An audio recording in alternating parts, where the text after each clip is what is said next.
Principal صاحب اپنے دفتر میں موجود تھے۔ ایک ننھے منھے طالب علم نے اندر آنے کی اجازت طلب کی۔ السلام علیکم سر، کیا میں اندر آ سکتا ہوں؟ وعلیکم السلام، آؤ بیٹا آؤ، پرنسپل صاحب نے کہا۔ شہیر، سر مجھے ایک قلم ملا ہے، شاید کسی طالب علم کا گر گیا ہے، یہ قلم آپ لے لیجئے اور جس کا ہے اسے پہنچا دیجیے۔ پرنسپل، یہ تو بہت خوبصورت قلم ہے، آپ کو یہ قلم کہاں سے ملا؟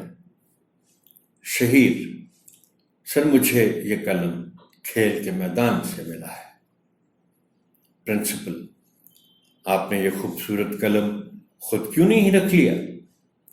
شہیر، سر یہ قلم میرا نہیں ہے، اس لیے میں اسے نہیں لے سکتا۔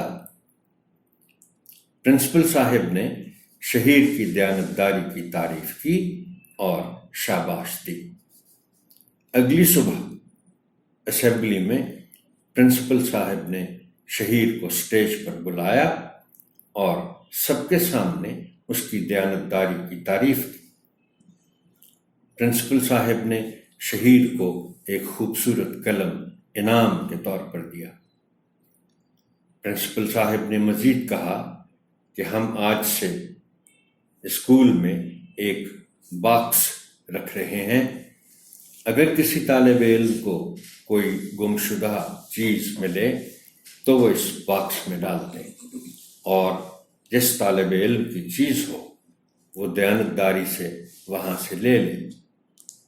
دیانتداری اللہ تعالیٰ کو پسند ہے، ہمیں ہمیشہ دیانتداری سے کام لینا چاہیے۔